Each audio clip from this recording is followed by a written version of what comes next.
Saya Imam, saya mekanik. Kita akan lanjut lagi ke injektor bagian kedua.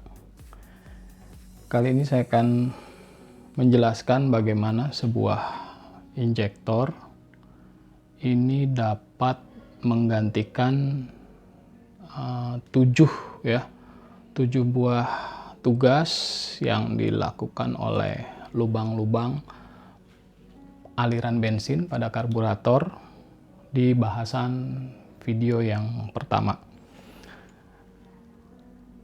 Untuk kerja injektor yang ini ada 2 poin ya. Yang pertama adalah tekanan bahan bakar.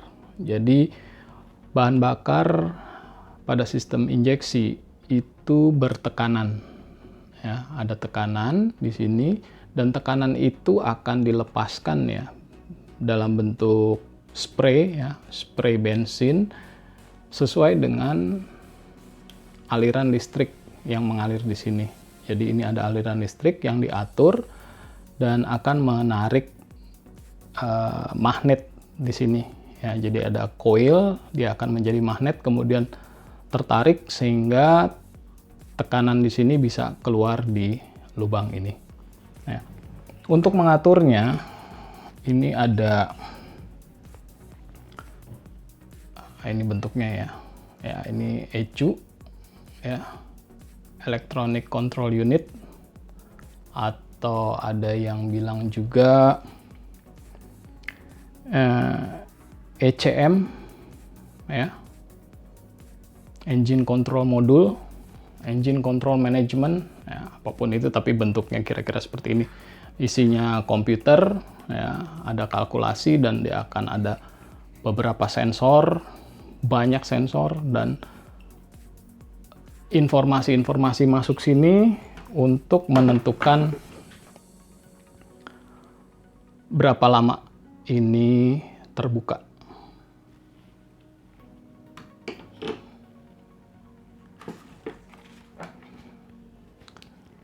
Yang pertama ada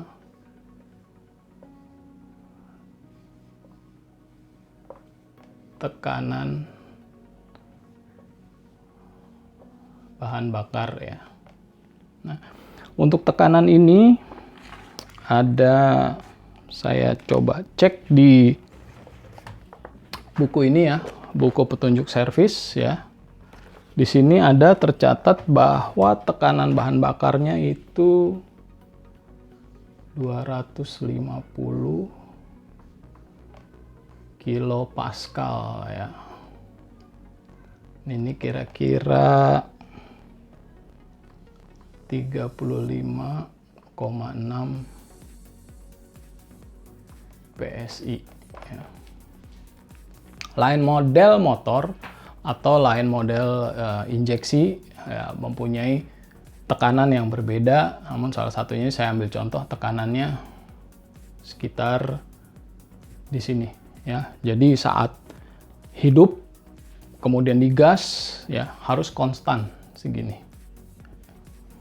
Yang kedua ya, ECU ini akan mengatur berapa lama injektor terbuka ya, yaitu satuannya ini disebut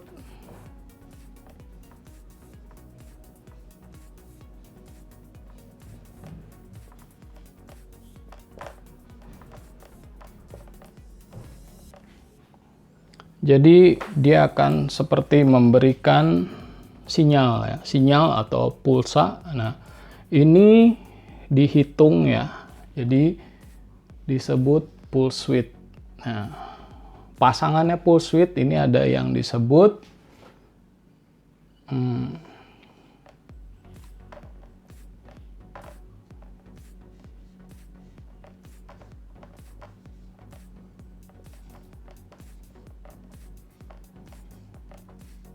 duty cycle.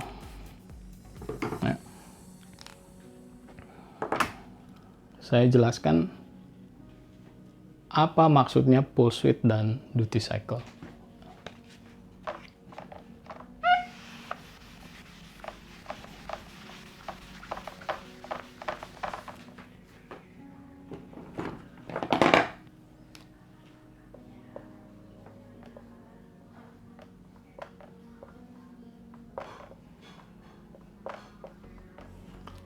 Pulse width ini adalah berapa lama injektor itu akan terbuka ya.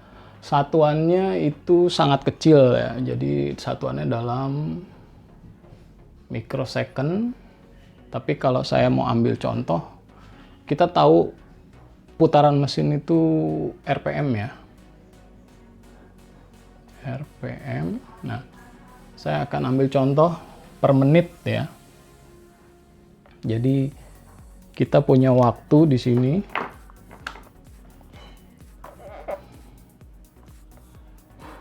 Ya. Jarak waktu ini 1 menit. Nah, misalkan injektor ini mendapat sinyal ya sebanyak 10 detik dalam waktu 1 menit. Kemudian dia akan berarti 1 menit ini 60 detik, berarti di sini dia ya, 50 detik dia tidak melakukan kerja ya. Nah, ini yang disebut duty cycle-nya.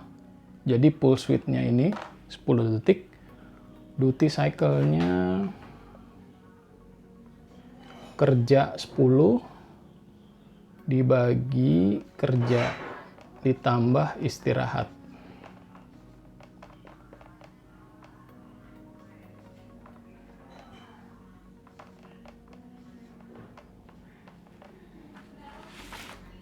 Ini sama dengan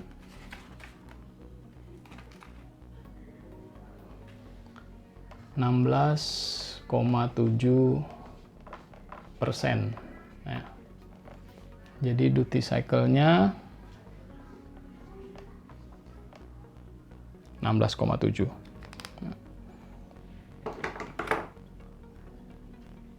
Kemudian kalau dalam waktu 1 menit, pulse width-nya tetap ya.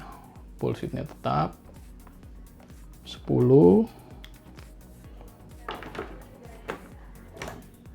Kemudian dia istirahat 10.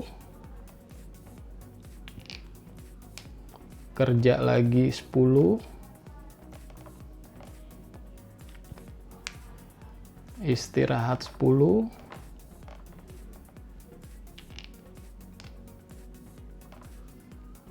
Kerja lagi 10.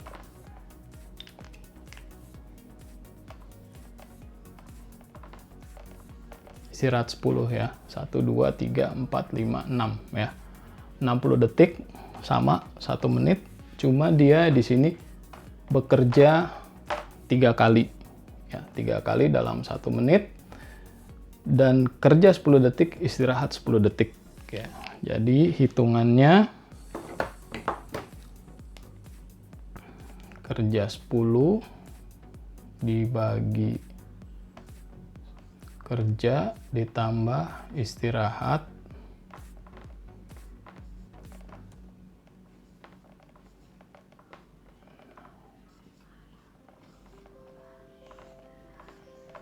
Nah, ini sudah masuk ke duty cycle-nya 50%. Ya. Jadi ini penjelasannya antara pulse width ya, dan tulis di sini aja ya. Duty cycle.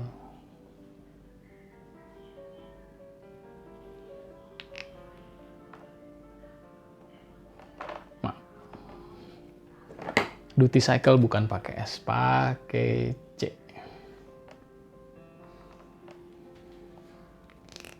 Oke? Ya, cukup jelas sampai di sini. Nanti kita lanjut ke bagian yang ketiga. Nah, ini di sini saya akan jelaskan apakah kita perlu ganti injektor. Bahkan ada injektor yang disebut injektor racing, ada juga yang injektor satu ditambah satu lagi injektor seperti power jet. Apakah itu perlu? Ya, saya akan bahas pada bagian yang ketiga. Sampai ketemu lagi.